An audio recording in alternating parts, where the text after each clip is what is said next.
You Universal, you go right ahead and throw away your money on this one.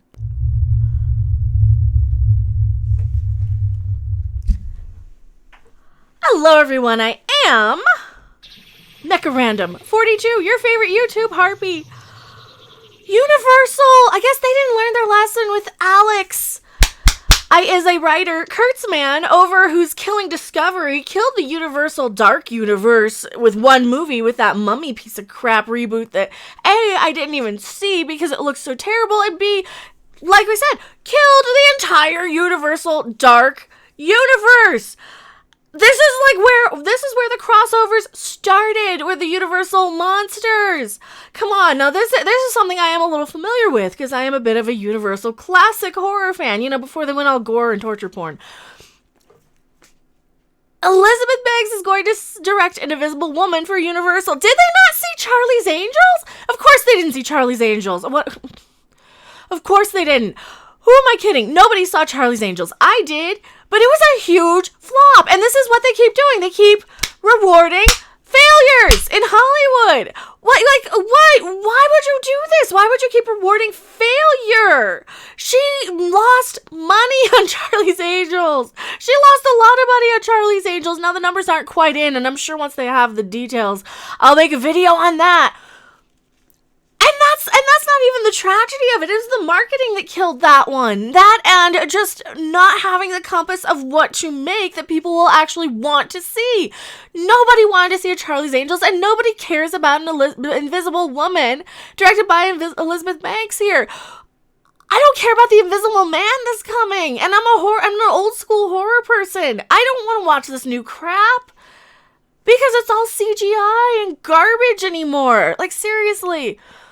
Elizabeth Banks is set to direct Invisible Woman for Universal, which is based on her own original pitch. And now she does the Pitch Perfect movies, and I'm sure they're profitable to the specific target audience. They're chick flicks. They're the girl demographic. They're the girls who like, the idol singing shows and the Glees and all that type of stuff. And that is what she really kind of focused on with Charlie's Angel, but then they were trying to market it to the comic book crowd. That's what they were doing with that one, and it didn't really work because they're two different crowds. The Girl on the Train scribe, Aaron blah blah blah Wilson, penned a script with Banks and Max Handelman producing for their Brownstone Productions. Brownstone's Allison Small was executive producer. Plot details are being kept under wraps, but sources say Banks' pitch is very different from The Invisible Man coming out in February. That stars Elizabeth Moss, and there's no crossover potential on either film. It's universe. Like I said, Universal originated the crossover universes.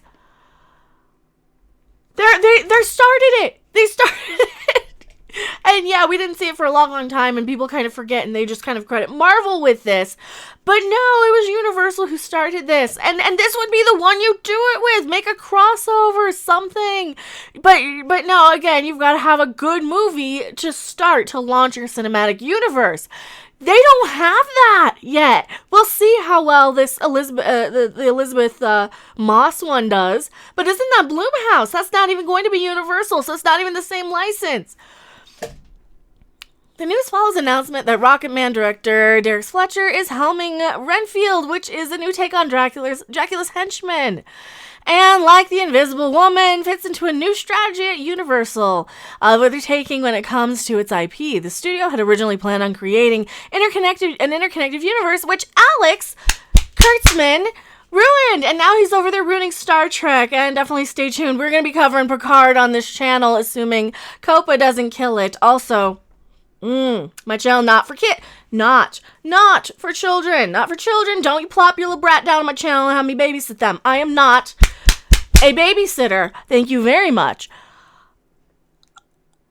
They're doing a Renfield movie. We already had the quintessential Renfield with Tom Waits. In my opinion, I really, really loved him in the... And I know a lot of people might not love the Francis Ford Coppola Dracula. That's probably one of my favorites. But of course, I like the old school stuff. I like probably horror up until about the 90s when, everything went a little too CGI and a little too gory for me. And then if I really want gore, I'll go watch, the practical effects, Fulci or Argento. That's the kind of horror I like. I don't like a lot of this modern stuff. I really, really don't. Because it's all CGI, isn't it? And if I want to watch a cartoon, I would. Yeah, interconnected universe with this vast catalog of monster IPs. However, the studio reassessed and decided to move forward with filmmaker-driven projects based on the monsters' legacies, focusing on what made the characters endure over time, instead of prescribing a mandate that the films be part of a larger scheme. Universal loosened those restrictions and opened source to filmmakers to create their own unique stories. Well, this is how you do it then. This is how, because that's one of the things that failed with The Mummy, wasn't it? It was Alex Kurtzman being in charge of that one and listening to everything that Tom Cruise said. And you had no direction, a movie that wanted to be everything but a monster movie, and they tried to shoehorn in a cinematic universe before they even had one good movie. So at least they're kind of learning from this a little bit. And this is how you do it. And hopefully they're learning something with Joker. I don't know if Elizabeth Banks is going to be the right person to do this, though. As for Banks, the multi-hyphenated has strong ties to the studio after directing Pitch Perfect 2. She most recently directed Charlie's Angels, and she appears as one of the Bosleys. Yeah, that movie flopped hard, and it was marketed as this woke, anti-male, pro-girl power, old white dudes are bad sort of garbage.